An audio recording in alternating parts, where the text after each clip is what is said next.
నమస్కారం డిఆర్టీవీ న్యూస్ కి స్వాగతం. హెడ్లైన్ చూద్దాం. పవన్ కళ్యాణ్ తెలంగాణ పర్యటన వివాదంపై ఏపీ సీఎం చంద్రబాబు కీలక వ్యాఖ్యలు. ప్రజాస్వామ్యంలో ఎక్కడైనా రాజకీయం చేయొచ్చంటూ వ్యాఖ్య.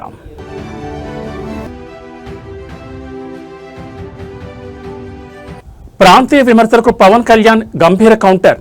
ఇక్కడ బరిలో నిలిచేది తెలంగాణ బిడ్డలే అని ఏపీ డిప్యూటీ సీఎం వ్యాఖ్య.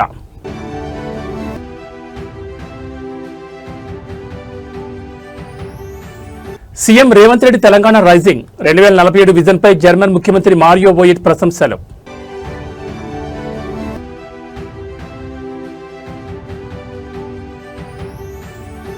శంషాబాద్ ఎయిర్పోర్ట్లో వైద్యాధికారుల అలర్ట్. ఎబోలా హిస్టరీ ఉన్న విదేశీయుడి గుర్తింపు. ఇక డీటెయిల్స్ చూస్తే తెలంగాణ రాజకీయాల్లో జనసేన అధినేత AP deputy CM Pawan Kalyan పర్యటనలు, పోటీపై ప్రత్యర్థి పార్టీలు సృష్టిస్తున్న వివాదాలపై ఆంధ్రప్రదేశ్ ముఖ్యమంత్రి చంద్రబాబు నాయుడు అత్యంత కీలక వ్యాఖ్యలు చేశారు. తెలంగాణ గడ్డపై పవన్ కళ్యాణ్ అడ్డుకోవాలని చూడడం ఎంతమాత్రం కరెక్ట్ కాదని ఆయన స్పష్టం చేశారు. ప్రజాస్వామ్య దేశంలో ఎవరైనా ఎక్కడైనా రాజకీయం చేసే ప్రచారం చేసుకునే హక్కు ఉంటుందని గుర్తు చేసిన చంద్రబాబు, విభజన జరిగి ఇన్నేళ్లు గడుస్తున్నా ఇంకా ప్రాంతీయ విద్వేషాలు రేపడం తగదంటూ విమర్శకులకు గట్టి వార్నింగ్ ఇచ్చారు. తెలంగాణలో జనసేన విస్తరణను తప్పుపడుతున్న నేతలకు చంద్రబాబు నాయుడు తనదైన శైలిలో ప్రజాస్వామ్య పాఠాలు చెప్పారు. గతంలో తాను కూడా తమిళనాడు వంటి ఇతర రాష్ట్రాలకు వెళ్లి ఎన్నికల ప్రచారం నిర్వహించిన విషయాన్ని ఈ సందర్భంగా ఆయన గుర్తు చేశారు. ఈరోజు ప్రపంచవ్యాప్తంగా తెలుగువారు తమ ప్రతిభతో అంతర్జాతీయంగా ఎన్నో ఉన్నత పదవుల్లో రాణిస్తున్నారని, అలాంటిది తెలుగు రాష్ట్రాల మధ్య ఇంకా ప్రాంతీయ సెంటిమెంట్లు రాజేయడం సమంజసం కాదన్నారు. రాజకీయ పార్టీల మధ్య పోటీ అనేది కేవలం ప్రజలకు ఎవరు మెరుగైన సేవలు అందిస్తారనే అంశంపైనే ఉండాలి తప్ప ద్వేషాన్ని పెంచేలా ఉండకూడదని హితవు పలికారు. వ్యవస్థలను చెడగొట్టకుండా లాజికల్ గా ఆలోచిస్తూ సమాజాన్ని ముందుకు తీసుకెళ్లాలని చంద్రబాబు నాయుడు పిలుపునిచ్చారు. పవన్ కళ్యాణ్ కి మద్దతుగా ఏపీ ముఖ్యమంత్రి చంద్రబాబు నాయుడు నేరుగా రంగంలోకి దిగి ఇచ్చిన ఈ వివరణతో ప్రాంతీయ సెంటిమెంట్ ను వాడుకుని రాజకీయ లబ్ధి పొందాలని చూస్తున్న ప్రత్యర్థి పార్టీల విమర్శలకు గట్ చెక్ పడినట్లయింది. అభివృద్ధి, ప్రజాసేవ ఆధారంగానే రాజకీయం సాగాలన్న చంద్రబాబు వ్యాఖ్యలు ఇప్పుడు అటు ఏపీ ఇటు తెలంగాణ పొలిటికల్ సర్కిల్స్ లో హాట్ టాపిక్ గా మారాయి.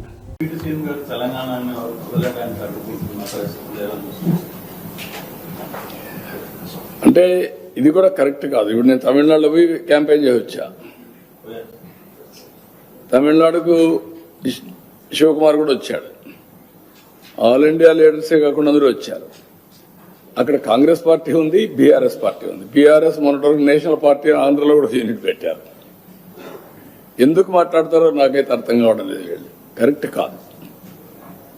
ఏదైనా సరే కొన్ని ప్రజాస్వామ్యంలో అమెరికాలో తెలుగు వాళ్ళు సెనేటర్స్ అవుతున్నారు, ప్రపంచం అన్ని దేశాల్లో అవుతున్నారు, ఒక అమెరికాలో కాదు.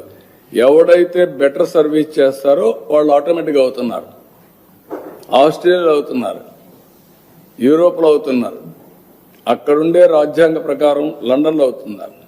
కాబట్టి ఇలాంటివి చేయడం కరెక్ట్ కాదు, అది మంచి విధానం కాదు. పోటీ పడవలసింది ప్రజా చైతన్యంలో పోటీ పడాలి, ప్రజలకు మెరుగైన సేవలు అందించాలి, వాళ్ళని ఎంపవర్ చేయాలి.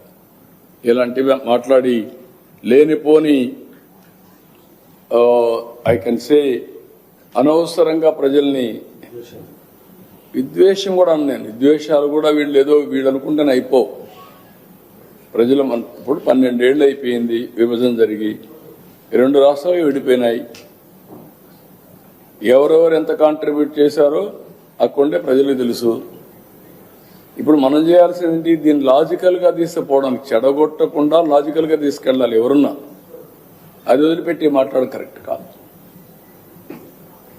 అంతర్జాతీయ సాంకేతిక రంగంలో భారత్, రష్యా దేశాల మధ్య ఒక సరికొత్త టెక్ యుగానికి నాంది పడబోతోంది. ఆంధ్రప్రదేశ్ ఐటీ, ఎలక్ట్రానిక్స్ శాఖ మంత్రి నారా లోకేష్ రష్యా రాజధాని మాస్కో పర్యటనలో అద్భుతమైన మైలురాయిని లిఖించారు. మంత్రి లోకేష్ కి ఇంగ్లీష్ భాషపై ఉన్న అపారమైన పట్టు అందరికీ తెలిసిందే. అయితే ఆంధ్రప్రదేశ్ రాష్ట్రంపై తెలుగు జాతిపై ఉన్న గౌరవంతో రష్యా ప్రభుత్వ టెక్ దిగ్గజ సంస్థ స్బేర్ బ్యాంక్ తమ అఫీషియల్ ప్రెజెంటేషన్ స్లైడ్స్ ను పూర్తిగా తెలుగు భాషలోనే సిద్ధం చేసి మంత్రికి ఊహించని రీతిలో గ్రాండ్ వెల్కమ్ చెప్పింది. మాస్కో వేదికగా జరిగిన ఈ భేటీలో మంత్రి నారా లోకేష్ భారత టెక్నాలజీ, బ్యాంకింగ్ రంగాల భవిష్యత్తును మార్చేలా 5 అత్యంత కీలకమైన డిమాండ్లను రష్యా ముందుంచారు.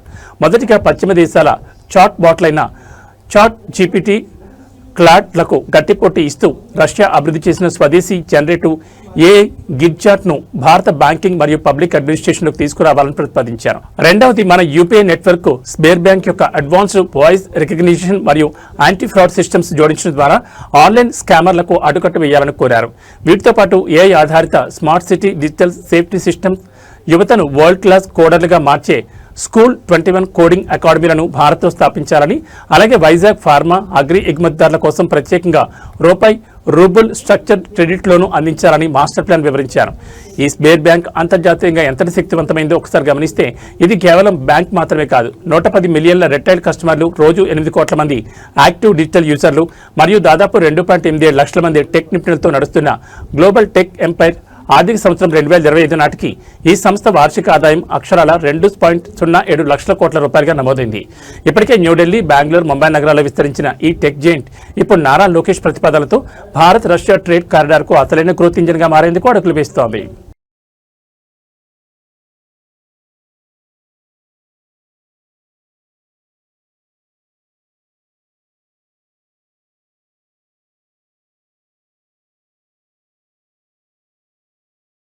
తెలంగాణ రాజకీయాల్లో జనసేన పార్టీ ఉనికిని తప్పుబడుతూ ప్రాంతీయ సెంటిమెంట్ తెరపెక్కిస్తున్న విమర్శకులకు జనసేన అధినేత AP deputy CM Pawan Kalyan అత్యంత గంభీరమైన కౌంటర్ ఇచ్చారు. తెలంగాణ గడ్డపై జనసేన తరపున ఎన్నికల బరిలో నిలిచేది ఇక్కడ పుట్టి ఇక్కడే పెరిగిన తెలంగాణ బిడ్డలే తప్ప ఆంధ్రప్రదేశ్ నేతలు వచ్చి ఇక్కడ పెత్తనం చేయట్లేదని ఆయన అత్యంత స్పష్టంగా ప్రకటించారు. రాజకీయ ప్రయోజనాల కోసం ప్రాంతీయ విద్వేషాలు రేకెత్తించే నేతల తీరుపై పవన్ కళ్యాణ్ తీవ్రస్థాయిలో మండిపడ్డారు. తెలంగాణలో జనసేన విస్తరణ మరియు పోటీ ప్రకటనపై కాంగ్రెస్, బీఆర్ఎస్ నేతల నుంచి వస్తున్న ఘాటు విమర్శలకు పవన్ కళ్యాణ్ గట్టి సమాధానమిచ్చారు. ప్రజాస్వామ్యంలో ఎక్కడైనా పార్టీ పెట్టి పోటీ చేసే హక్కు అందరికీ ఉంటుందని గుర్తు చేసిన ఆయన కేవలం విద్వేషాన్ని, ద్వేషాన్ని మాత్రమే పెట్టుబడిగా పెట్టుకుని రాజకీయాలు చేయడం సరికాదన్నారు.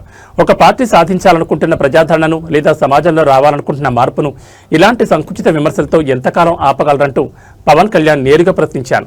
స్థానిక సమస్యలపై పోరాడేందుకు తెలంగాణ జనసేన క్యాడర్ పూర్తి సిద్ధంగా ఉందని, ఇక్కడి మట్టి బిడ్డల నాయకత్వంలోని జనసేన ముందుకు సాగుతుందని స్పష్టం చేశారు. పవన్ కళ్యాణ్ ఇచ్చిన ఈ తాజా క్లారిటీతో తెలంగాణలో జనసేనను ఆంధ్ర పార్టీగా ముద్ర వేయాలని చూస్తున్న ప్రత్యర్థి పార్టీల వ్యూహాలకు గట్టి బ్రేక్ పడినట్లయింది. ఇక్కడి స్థానిక యువతకు, నేతలకు జనసేన ఇస్తున్న ప్రాధాన్యతను వివరిస్తూ క్యాడర్ ఇప్పుడు సోషల్ మీడియాలో విమర్శలకు గట్టి కౌంటర్లు ఇస్తోంది. ఎంతకాలం ఆపుతారు సార్ ఎక్కడైనా సార్? ఇప్పుడు ఇలా అయితే మీరు నాకు తెలిసి తెలంగాణ అంతా కూర్చోబెట్టి, తెలంగాణ నిజంగా చెప్పాలంటే తెలంగాణ పోరాట స్ఫూర్తి చాలా ఎక్కువ. ఇప్పుడు నేను కూర్చోబెట్టి ఇక్కడున్న మా నాయకులు ఎవరు పోటీ చేయట్లేదు కదా, ఇక్కడున్న ఆంధ్ర నాయకులు ఎవరు వెళ్ళట్లేదు. అక్కడ కూర్చున్నది పూర్తి తెలంగాణ బోర్న్ అండ్ బ్రాట్, అది పూర్తి నేలబిడ్డలు, అక్కడ భూమిపుత్రులు. వాళ్ళు పోటీ చేస్తారంటే ఆపేది ఎవరండి? వాళ్ళు సభ పెట్టుకుంటారంటే ఆపేది ఎవరు? ఎంతకాలం ఆపగలరు? ఇజ్ ఇట్ యాంటీ కాన్స్టిట్యూషనల్ కదా? ఈవెన్ తెలంగాణ పోలీసు కూడా అదే చెప్తారు కదా, ఒకరోజు ఆపగలరు, 2 రోజులు ఆపగలరు, కానీ అన్నా తెలుసు ఎక్కడ ఆప్ చేయలేదు, జరగదు కూడా. అది తెలుగు రాష్ట్రాల రాజకీయాల్లో ప్రాంతీయ సెంటిమెంట్ మరియు జాతీయవాదంపై సాగుతున్న చర్చ ఇప్పుడు సరికొత్త సైద్ధాంతిక యుద్ధానికి దారితీసింది. ప్రాంతీయవాదం అనేది ఉగ్రవాదం కంటే ప్రమాదకరమంటూ AP deputy CM Pawan Kalyan చేసిన వ్యాఖ్యలపై బీఆర్ఎస్ వర్కింగ్ ప్రెసిడెంట్ కేటీఆర్ తీవ్రస్థాయిలో విరుచుకుపడ్డారు. పవన్ కళ్యాణ్ వ్యాఖ్యల్లోనూ డొల్లతనాన్ని ఎండగడుతూ చారిత్రక ఆధారాలు, దేశ ఆర్థిక సమీకరణాలను తెరపెక్కించి కేటీఆర్ సంధించిన బాణాలు ఇప్పుడు పొలిటికల్ సర్కిల్స్ లో ప్రకంపనలు సృష్టిస్తున్నాయి. పవన్ కళ్యాణ్ వ్యాఖ్యలను గట్టిగా తిప్పికొట్టిన కేటీఆర్ 3 ప్రధాన అంశాలు లేవనెత్తారు. మొదటిగా, నాటి మద్రాసు రాష్ట్రం నుంచి ఆంధ్రులు వేరుపడాలని, తమ అస్తిత్వాన్ని కాపాడుకోవాలని అమరజీవి పొట్టి శ్రీరాములు 58 రోజుల పాటు ప్రాణత్యాగం చేశారని, మరి పవన్ కళ్యాణ్ దృష్టిలో అది కూడా ఉగ్రవాదంతో సమానమైన ప్రాంతీయవాదమేనా అంటూ సూటిగా ప్రశ్నించారు. ఇక రెండవది, జాతీయవాదం ముసుగులో కేంద్రం చేస్తున్న ఆర్థిక ప్రాంతీయవాదాన్ని కేటీఆర్ ఎండగట్టారు. తెలంగాణకు రావాల్సిన అంతర్జాతీయ పెట్టుబడులను, గ్లోబల్ కంపెనీలను బలవంతంగా గుజరాత్కు తరలించకపోతుంటే ఆ వివక్షను ప్రశ్నించకుండా ఇక్కడి ప్రజలు తమ హక్కుల కోసం మాట్లాడితే ఉగ్రవాదం అనడం ఎంతవరకు కరెక్ట్ అని నిలదీశారు. ప్రధాని మోడీ యావత్ దేశానికి పీఎంగా కాకుండా కేవలం గుజరాత్కు మాత్రమే ప్రధానమంత్రిగా వ్యవహరిస్తున్న తీరు పవన్ కళ్యాణ్ కు కనిపించడం లేదని కేటీఆర్ నిప్పులు జరిగారు. ఒక ప్రాంత ప్రజలు తమ అస్తిత్వం, తమకు జరిగే ఆర్థిక అన్యాయంపై గళమెత్తితే దానికి ఉగ్రవాదం రంగుపోయడం పవన్ కళ్యాణ్ రాజకీయ అజ్ఞానానికి నిదర్శనమని బీఆర్ఎస్ శ్రేణులు మండిపడుతున్నాయి. పొట్టి శ్రీరాములు త్యాగాన్ని మరియు కేంద్రం చూపిస్తున్న గుజరాత్ పక్షపాతాన్ని ప్రస్తావిస్తూ కేటీఆర్ సంధించిన ఈ ప్రశ్నలు ప్రస్తుతం పవన్ కళ్యాణ్ జాతీయవాద సిద్ధాంతాన్ని డిఫెన్స్ లో పడేస్తాయని విశ్లేషకులు భావిస్తున్నారు. ఈ సంచలన సవాల్పై జనసేన నుంచి ఎలాంటి కౌంటర్ రాబోతుందనేది ఇప్పుడు ఆసక్తికరంగా మారింది. ప్రాంతీయవాదం అన్నారు. ప్రాంతీయవాదం ఉగ్రవాదం కంటే ప్రమాదం ఏదో అన్నాడు ఆయన. నేను వారికి గుర్తు చేస్తా ఉన్న, ప్రాంతీయవాదం అంటే మరి పొట్టి శ్రీరాములు గారు 58 రోజుల పాటు ఆత్మ బలిదానం చేసుకున్నారే, పోరాటం చేసి మద్రాస్ ప్రెసిడెన్సీ నుంచి వేర్పడి తెలుగు రాష్ట్రం కావాలి, లింగ్విస్టిక్ బేసిస్గా రాష్ట్రాలు ఏర్పడాలి అనే ఒక ఆకాంక్షతో వారు ఏదైతే పోరాటం చేశారో, లింగ్విస్టిక్ బేసిస్కి వారికి సంబంధం లేదు, మద్రాస్ నుంచి ఆంధ్ర రాష్ట్రం వేరుపడాలని పొట్టి శ్రీరాములు గారు 58 రోజులు నిరాహార దీక్ష చేశారు. అది కూడా ప్రాంతీయవాదం అంటారా? ప్రాంతీయవాదం అంటే నేను ఇంకో ప్రశ్న అడుగుతా ఉన్నా పవన్ కళ్యాణ్ గారిని. మోడీ గారు ఇవాళ ఆయన ప్రాంతం మీద అభిమానంతో, ప్రాంతీయవాదంతో తెలంగాణకు వచ్చిన ఇండస్ట్రీలను కొట్టుకొని పోతా ఉన్నాడు. కేన్స్ అనే పరిశ్రమ ఇక్కడ పెట్టాల్సి ఉంటే ఇక్కడ ఒప్పందం కుదుర్చుకుంటే మా హయాంలో మా గవర్నమెంట్లో దాన్ని తీసుకుపోయి గుజరాత్లో పెట్టించారు. మైక్రాన్ అనే సంస్థ ఇక్కడ పెట్టాల్సి ఉంటే పెట్టుబడి పెట్టేది ఉంటే దాన్ని తీసుకుపోయి గుజరాత్లో పెట్టుకున్నారు. మరి జాతీయవాదం ముసుగులో చేస్తున్న ఈ ఆర్థిక ప్రాంతీయవాదం కరెక్టా? ఏది కరెక్టు? అంటే ప్రధానమంత్రి గారు గుజరాత్కే ప్రధానమంత్రిగా వ్యవహరించడం కరెక్టా? చెప్తారా దీనికి సమాధానం పవన్ కళ్యాణ్ గారు? కాబట్టి ప్రాంతీయవాదం ఇంకో మాట చాలా విచిత్రమైన మాట. ముఖ్యమంత్రి రేవంత్ రెడ్డి నేతృత్వంలోని తెలంగాణ ప్రజాప్రభుత్వ అభివృద్ధి వ్యూహాలకు అంతర్జాతీయ వేదికపై అత్యంత ప్రతిష్టాత్మక గుర్తింపు లభించింది. భారతదేశంలోనే అత్యంత వేగంగా వృద్ధి చెందుతున్న తెలంగాణ రాష్ట్రంతో భాగస్వామ్యం కోసం జర్మనీలోని ప్రముఖ పారిశ్రామిక సాంకేతిక రాష్ట్రమైన తురింగియా ముందుకు వచ్చింది. హైదరాబాద్ వేదికగా నిన్న బుధవారం ఒక్క ఉన్నత స్థాయి చారిత్రాత్మక భేటీ జరిగింది. టెక్నాలజీ, నైపుణ్యాభివృద్ధి, స్టార్టప్లు, లైఫ్ సైన్సెస్ వంటి కీలక రంగాల్లో పరస్పర సహకారం కోసం తెలంగాణ మరియు తురింగియా ప్రభుత్వాల మధ్య అధికారిక అవగాహన ఒప్పందం కుదిరింది. జర్మనీ తురింగియా రాష్ట్ర ముఖ్యమంత్రి మారియో బోయిట్ నేతృత్వంలోని ఉన్నత స్థాయి ప్రతినిధుల బృందం సచివాలయంలో ముఖ్యమంత్రి రేవంత్ రెడ్డితో ప్రత్యేకంగా సమావేశమైంది. ఈ భేటీలో రాష్ట్ర ఐటీ పరిశ్రమల శాఖ మంత్రి దుద్దిల శ్రీధర్బాబు మరియు ప్రభుత్వ ఉన్నతాధికారులు పాల్గొన్నారు. ఈ సందర్భంగా తెలంగాణ సాధించిన ప్రగతిని జర్మనీ ప్రతినిధులు కొనియాడారు. సీఎం రేవంత్ రెడ్డి ప్రతిష్టాత్మకంగా ప్రకటించిన తెలంగాణ రైజింగ్ 2047 విజన్పై జర్మన్ ముఖ్యమంత్రి మారియో బోయిట్ ప్రశంసల వర్షం కురిపించారు. తెలంగాణను భారతదేశంలోని అభివృద్ధికి, ఆవిష్కరణలకు అసలైన కేంద్ర బిందువుగా ఆయన అభివర్ణించారు. ఇంతటి వృద్ధి సాధించిన రాష్ట్రంతో భాగస్వామ్యం కావడం తమకు లభించిన గౌరవంగా భావిస్తున్నామన్నారు. అంతేకాకుండా అంతర్జాతీయంగా ఎంతో క్రేజ్ ఉన్న సెమీ కండక్టర్ రంగానికి చెందిన జర్మన్ కంపెనీల ప్రత్యేక బృందాన్ని పెట్టుబడుల చర్చల నిమిత్తం త్వరలోనే తెలంగాణకు పంపేందుకు తాము సిద్ధంగా ఉన్నామని స్పష్టం చేశారు. ఈ ఒప్పందం ద్వారా తెలంగాణ యువతకు ప్రపంచ స్థాయి ఉపాధి అవకాశాలు లభించనున్నాయి. రేవంత్ రెడ్డి ప్రభుత్వం ఇప్పటికే young India skills university, advance technology సెంటర్లు మరియు Telangana overseas man power company ద్వారా యువతకు అంతర్జాతీయ ప్రమాణాలతో కూడిన నైపుణ్యాలను అందిస్తోంది. ఇప్పటికే టామ్కామ్ ద్వారా జర్మన్ భాషా శిక్షణ కార్యక్రమాలు విజయవంతంగా కొనసాగుతుండగా తాజా ఒప్పందంతో జర్మనీలో ఉద్యోగ అవకాశాలు సాధించాలనుకునే తెలంగాణ యువతకు సరికొత్త మార్గాలు సుగమం కానున్నాయి. ఈ కార్యక్రమంలో తురింగియా స్టేట్ సెక్రటరీలు డాక్టర్ టైచాట్ సకెట్, జర్మన్ కాన్సల్ జనరల్ హస్పర్తో పాటు పలువురు పారిశ్రామికవేత్తలు భాగస్వాములయ్యారు.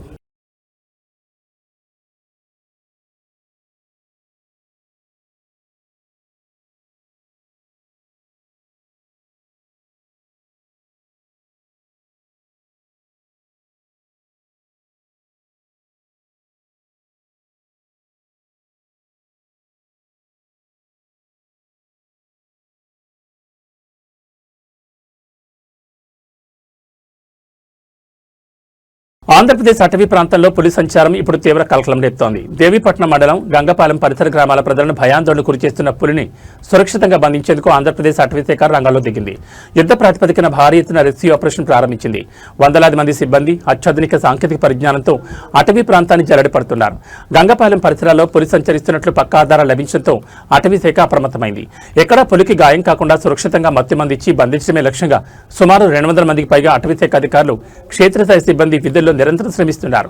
ఈ భారీ ఆపరేషన్లో మొత్తం 6 ర్యాపిడ్ రెస్క్యూ టీంలు, ప్రత్యేకంగా శిక్షణ పొందిన 4 ట్రాంక్విలైజింగ్ టీంలు మరియు దట్టమైన అడవిలో పులి కదలికలను కనిపెట్టేందుకు అత్యాధునిక డ్రోన్ బృందాలు క్షేత్రస్థాయిలో రంగంలో దిగాయి. పులిని పట్టుకున్న వెంటనే సురక్షిత ప్రాంతాన్ని తరలించేందుకు అధునాతన సౌకర్యాలు గల వన్యప్రాణి అంబులెన్స్ ను కూడా స్పాట్లోనే సిద్ధంగా ఉంచారు. పులిని బంధించే వరకు ప్రజల భద్రతే తమ ప్రథమ ప్రాధాన్యమని అటవీ శాఖ స్పష్టం చేసింది. ఈ నేపథ్యంలో గంగపాలెం మరియు చుట్టుపక్కల గ్రామ ప్రజలు తీవ్ర అప్రమత్తంగా ఉండాలని అధికారులు విజ్ఞప్తి చేస్తున్నారు. ముఖ్యంగా రాత్రివేళలో తెల్లవారుజామున ఒంటరిగా బయటకు రాకూడదని, పులి సంచరిస్తున్నట్లు అనుమానం ఉన్న దట్టమైన అటవీ మరియు పొలాల ప్రాంతాలకు వెళ్లకుండా ఫారెస్ట్ డిపార్ట్మెంట్ ఇచ్చిన గైడ్లైన్స్ ను తప్పనిసరిగా పాటించాలని కోరారు.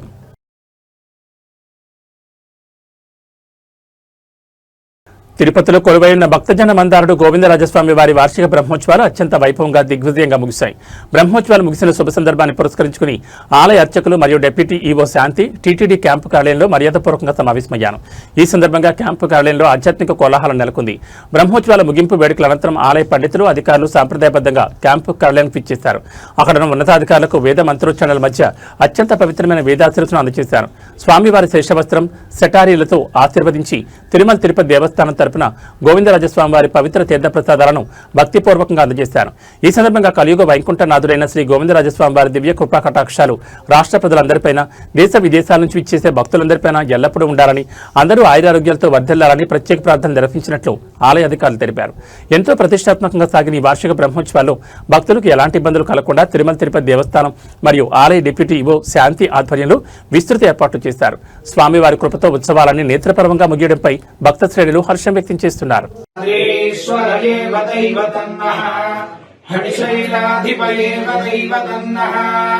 భగవాన్ వెంకటయేవ దైవతన్నః శ్రీ శ్రీనివాస భద్రాబ్జే భాగ్యలక్ష్మీ కరతల కమలే సర్వదా దానలక్ష్మీ దోర్దండే శౌర్యలక్ష్మీ నిఖిల గుణగాం సర్వసామ్రాజ్యలక్ష్మీ శ్రీయకాంతాయ కళ్యాణ నిధయేర్ధినా శ్రీ వెంకట నివాసాయ శ్రీనివాసాయ మంగళం ఫాల్గునే మాస పూర్ణాయాం ఉత్తరక్షేందువాసరే గోవిందరాజో భగవాన్ రాతురాశీర్మహామునే గోవిందరాజస్వామి ప్రసాద సిద్ధిరస్తు సకల కళ్యాణ సమృద్ధిరస్తు.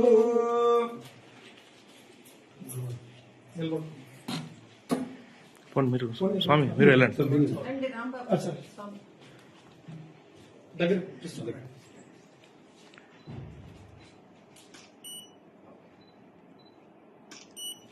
శంషాబాద్ అంతర్జాతీయ విమానాశ్రయంలో వైద్య ఆరోగ్య శాఖ అధికారుల అలర్ట్నెస్ కారణంగా ఒక పెద్ద ముప్పు ముందే అడ్డుకోబడింది. శంషాబాద్ ఎయిర్పోర్ట్లో ఎబోలా వైరస్ ముందస్తు తనిఖీలకు సంబంధించి తీవ్ర కలకలం రేగింది. గతంలో ఎబోలా వ్యాధి హిస్టరీ ఉన్న ఒక విదేశీ ప్రయాణికుని విమానాశ్రయ ఇమిగ్రేషన్ మరియు వైద్య బృందాలు ప్రాథమిక స్క్రీనింగ్లోని అత్యంత సమర్థవంతంగా గుర్తించాయి. అంతర్జాతీయ విమానయాన వైద్య నిబంధనల ప్రకారం అతన్ని భారతదేశంలోకి ప్రవేశించకుండా ముందస్తు జాగ్రత్తగా తీసుకుని తిరిగి వెనక్కి పంపించి వేశారు. సూడాన్ దేశానికి చెందిన మహమ్మద్ అనే ప్రయాణికుడు శంషాబాద్ విమానాశ్రయానికి చేరుకోగా ఎయిర్పోర్ట్లోని అంతర్జాతీయ హెల్త్ స్క్రీనింగ్ కౌంటర్ వద్ద అధికారులు పత్రాలను పరిశీలించారు. ఈ తనిఖీలో అతనికి గతంలో ఎబోలా వైరస్ సోకిన హిస్టరీ ఉన్నట్లు వైద్య నిపుణులు కనుగొన్నారు. ఏమాత్రం ఆలస్యం చేయకుండా అంతర్జాతీయ ప్రోటోకాల్ మరియు పబ్లిక్ హెల్త్ సేఫ్టీ నిబంధనల ప్రకారం సదరు సూడాన్ పౌరుని నగరంలో గానీ దేశ సరిహద్దుల్లో గానీ అనుమతించకుండా వచ్చిన విమానంలోనే తిరిగి వెనక్కి పంపించేశారు. శంషాబాద్ విమానాశ్రయంలో అంతర్జాతీయ ప్రయాణికులకు సంబంధించి హెల్త్ స్క్రీనింగ్ మరియు థర్మల్ స్కానింగ్ మరియు 24 గంటలు అత్యంత పకడ్బందీగా జరుగుతోందని విమానాశ్రయ వర్గాలు వెల్లడించాయి. ఈ ఘటనపై తెలంగాణ వైద్య ఆరోగ్య శాఖ వెంటనే స్పందించింది. ఎయిర్పోర్ట్లో నిఘా మరియు స్క్రీనింగ్ అత్యంత పకడ్బందీగా ఉందని, వైరస్ నగరంలోకి ప్రవేశించే అవకాశమే లేదని స్పష్టం చేసింది. కాబట్టి గ్రేటర్ హైదరాబాద్ మరియు రాష్ట్ర ప్రజలు ఎబోలా వైరస్ పట్ల ఎలాంటి ఆందోళన గానీ భయాందోళన గానీ చెందాల్సిన అవసరం లేదని హెల్త్ డిపార్ట్మెంట్ అధికారిక భరోసా ఇచ్చింది.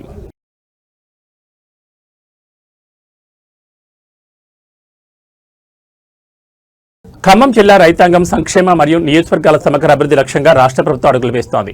రాబోయే ఖరీఫ్ 2026 సాగు సీజన్కు సంబంధించి వ్యవసాయ ప్రణాళికలతో పాటు ఖమ్మం నియోజకవర్గంలో జరుగుతున్న పలు కీలక ప్రగతి పనులపై రాష్ట్ర వ్యవసాయ సహకార మార్కెటింగ్ శాఖల మంత్రి తుమ్మల నాగేశ్వరరావు బుధవారం కలెక్టరేట్ సమావేశ మందిరంలో భారీ సమీక్షా సమావేశం నిర్వహించారు. జిల్లా collector Divakar TS, police commissioner Sunil Dutt మరియు స్థానిక శాసనసభ్యులతో కలిసి వివిధ శాఖల అధికారులకు మంత్రి దిశానిర్దేశం చేశారు. రాబోయే రోజుల్లో తలెత్తే వర్షాభావ పరిస్థితులను ముందే అంచనా వేస్తూ రైతులకు నష్టం కలగకుండా చూడడమే ఈ సమావేశం యొక్క ముఖ్య ఉద్దేశం. నాగార్జున సాగర్ ఆయకట్టు ప్రాంతాలు మరియు ఇతర ప్రధాన సాగు క్షేత్రాలను రైతులు తక్కువ నీటితో పండే ప్రత్యామ్నాయ పంటల వైపు మొగ్గు చూపేలా రైతు వేదికల ద్వారా క్షేత్రస్థాయిలో విస్తృత అవగాహన కల్పించాలని మంత్రి తుమ్మల అధికారులను ఆదేశించారు. అంతర్జాతీయ పరిస్థితుల దృష్ట్యా యూరియా కొరత ఏర్పడకుండా ఉండేందుకు ప్రత్యామ్నాయంగా నానో యూరియా, ఇతర ఎరువుల వినియోగాన్ని వ్యవసాయ నీటిపారుదల శాఖల సమన్వయంతో ప్రజలకు తీసుకెళ్లాలన్నారు. అలాగే ప్రభుత్వం అందించే పచ్చిరొట్ట విత్తనాలు సబ్సిడీ కేవలం అర్హులైన నిజమైన రైతులకు మాత్రమే అందేలా పకడ్బందీ నిఘా పెట్టాలని స్పష్టం చేశారు. కేవలం వ్యవసాయమే కాకుండా జిల్లా మౌలిక సదుపాయాల పనులపై కూడా మంత్రి తుమ్మల సమగ్రంగా చర్చించారు. ఖమ్మం నగరంలో త్రాగునీటి యాజమాన్య నిర్వహణ, ఆయిల్ పామ్ సాగు విస్తరణ, ప్రతిష్టాత్మక యంగ్ ఇండియా విద్యాసంస్థల నిర్మాణాలు, డబుల్ బెడ్రూమ్ ఇళ్లు మరియు ఇందిరమ ఇళ్ల ప్రగతిపై శాఖల వారీగా నివేదికలను పరిశీలించారు. ఈ సమావేశంలో వైరా సత్తుపల్లి శాసనసభ్యులు రామదాస్ నాయక్, మట్టా రాగమయ్యి దయానంద్తో పాటు పలువురు జిల్లా ఉన్నతాధికారులు పాల్గొన్నారు. ప్రభుత్వ ఆశయాలకు అనుగుణంగా ప్రతి శాఖ సమన్వయంతో పనిచేసి ప్రజలకు మెరుగైన సేవలు అందించాలని మంత్రి తుమ్మల అధికారులను గట్టిగా ఆదేశించారు.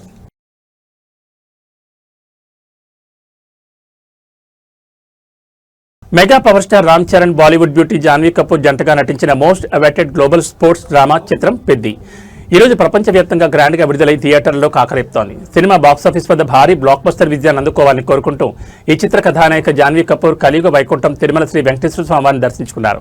ఎప్పుడు వీఐపీ బ్రేక్ దర్శనాల్లో వచ్చే జాన్వీ కపూర్ ఈసారి భక్తులతో కలిసి సాధారణ మార్గంలో అలిపిరి మెట్లగుండా కాలినడకన కొండపైకి చేరుకోవడం విశేషం. తన తల్లి అతిలోక సుందరి శ్రీదేవి లాగే జాన్వీ కపూర్ కూడా తిరుమల శ్రీవారు అంటే అత్యంత భక్తి. పెద్ద సినిమా ఈ రోజు థియేటర్లోకి వచ్చిన నేపథ్యంలో స్వామివారి ఆశీస్సులు తీసుకోవడానికి ఆమె తిరుపతికి చేరుకున్నారు. పక్కా తెలుగుదనం ఉట్టిపడేలా సంప్రదాయ లంగాబోని ధరించి అలిపిరి మెట్ల మార్గం ద్వారా కాలినడకన భక్తి శ్రద్ధలతో కొండపైకి నడిచొచ్చారు. మెట్ల మార్గంలో జాన్వీ కపూర్ను చూసిన భక్తులు మరియు రామ్ చరణ్ అభిమానులు ఆమెకు ఘనస్వాగతం పలికారు. ఆమెతో ఫోటోలు సెల్ఫీలు దిగేందుకు ఫ్యాన్స్ ఎగబడ్డంతో కొండపై కాసేపు సందడి వాతావరణం నెలకొంది. జాన్వీ కూడా ఎంతో ఓపికగా నవ్వుతూ అభిమానులకు నమస్కరిస్తూ ముందుకు సాగారు. శ్రీవారి దర్శనానంతరం ఆలయ అర్చకులు జాన్వీ కపూర్కు రంగనాయకుల మండపంలో వేదాశీర్వచనం అందించి స్వామివారి తీర్థప్రసాదాలు అందజేశారు. ఒకవైపు వెండి తెరపై పెద్ద చిత్రంతో జాన్వీ కపూర్ తన నటనతో అలరిస్తుంటే మరోవైపు శ్రీవారిని దర్శించుకున్న ఆమె విజువల్స్ ఇప్పుడు సోషల్ మీడియాలో విపరీతంగా ట్రెండ్ అవుతున్నాయి.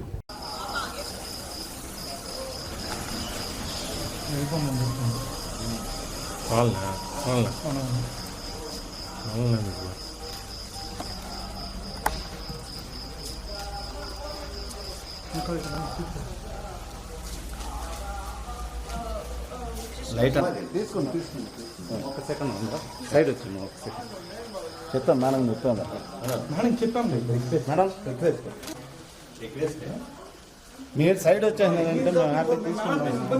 మీరే అడ్డు వస్తున్నారు, మీరు సైడ్ వచ్చేది మేమేమన్నా ఇబ్బంది పడుతున్నాము.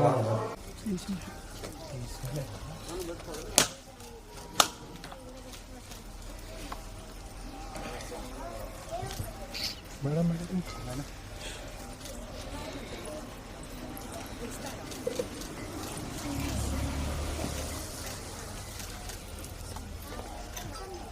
రండి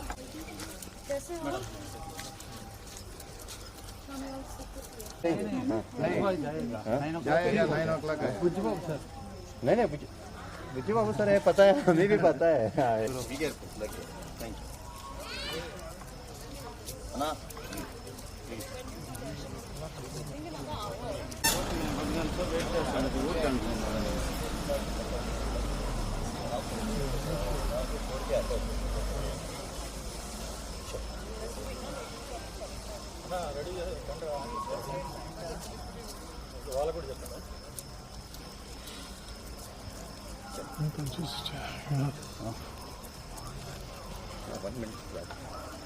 चलिए ओके थैंक यू.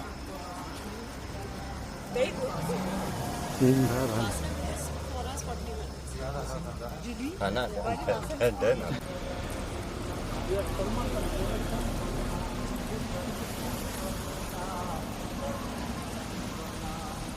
చీకటి అయిపోయింది.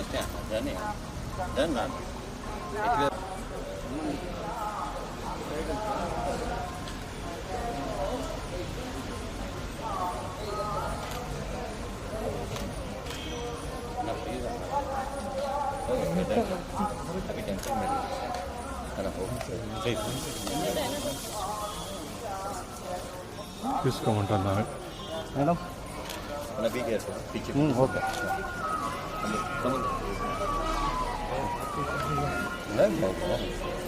आप हमारी चलिए रिक्वेस्ट है ना. थैंक यू आना प्लीज.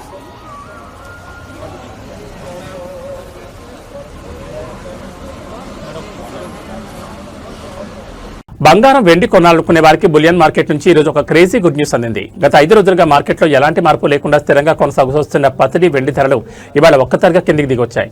ముఖ్యంగా వెండి ప్రియులకు భారీ ఉపశమనం కలిగిస్తూ కేజీ సిల్వర్ రేట్ ఊహించని రీతిలో భారీగా పతనమైంది. మరోవైపు పసిడి ధరలు కూడా స్వల్పంగా తగ్గుముఖం పట్టాయి. హైదరాబాద్ అంతర్జాతీయ బులియన్ మార్కెట్ అప్డేట్స్ ప్రకారం హైదరాబాద్ బులియన్ మార్కెట్లో గత 5 రోజులుగా స్థిరంగా ఉన్న వెండి ధర ఇవాళ భారీగా కుప్పకూరింది. కేజీ సిల్వర్ రేటు ఏకంగా 5,000 రూపాయలు తగ్గి ప్రస్తుతం 2,85,000 రూపాయల వద్ద కొనసాగుతోంది. ఇక అటు పసిడి ధర విషయానికి వస్తే నిరంతరాయంగా పెరుగుతూ వస్తున్న రేట్లకు బ్రేక్ పడింది. 5 తులాల ఆర్నమెంట్ బంగారం అంటే 22 క్యారెట్ల 10 గ్రాముల గోల్డ్ రేటు 100 రూపాయలు తగ్గి మార్కెట్లో 1,43,100 రూపాయల వద్ద పలుకుతోంది. అదేవిధంగా అత్యంత ప్యూర్ గోల్డ్ అయిన 24 క్యారెట్ల 10 గ్రాముల పసిడి ధర 110 రూపాయలు పతనమై 1,56,110 రూపాయల వద్ద ట్రేడ్ అవుతోంది. బులియన్ మార్కెట్ నిపుణుల ప్రకారం ఈ ధరలు ప్రాథమికంగా హైదరాబాద్ మార్కెట్ పరిధిలోనివి. అయితే 2 తెలుగు రాష్ట్రాల్లోని ఆంధ్రప్రదేశ్, తెలంగాణ వ్యాప్తంగా ఉన్న విభిన్న ప్రాంతాలు, జిల్లాల స్థానిక షోరూంల మేకింగ్ ఛార్జీలు, జీఎస్టీ పనులను బట్టి ఈ ధరల్లో స్వల్పంగా తేడాలుండే అవకాశం ఉందని గమనించాలి.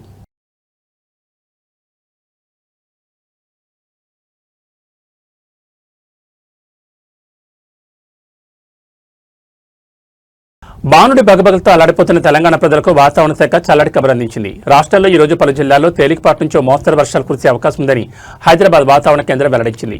ముఖ్యంగా రాజధాని హైదరాబాద్, రంగారెడ్డి సహా ఉత్తర మరియు దక్షిణ తెలంగాణలోని పలు జిల్లాల్లో ఉరుములు మెరుపులతో కూడిన వర్షాలు పడొచ్చని అంచనా వేసింది. వర్షంతో పాటు భారీ ఈదురుగాలులు వీచే ప్రమాదం ఉందని వాతావరణ నిపుణులు హెచ్చరిస్తున్నారు.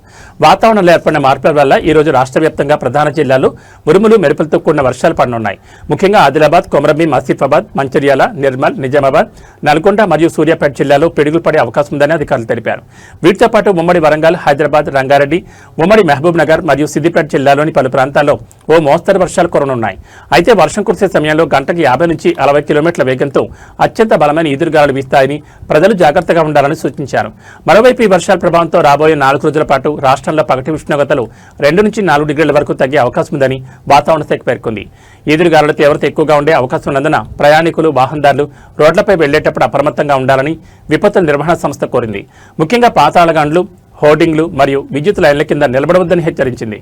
ఏదేమైనా గత కొద్ది రోజులుగా మండిపోతున్న ఎండల నుంచి ఈ వాతావరణ మార్పు కాస్త ఊరటనిస్తోంది.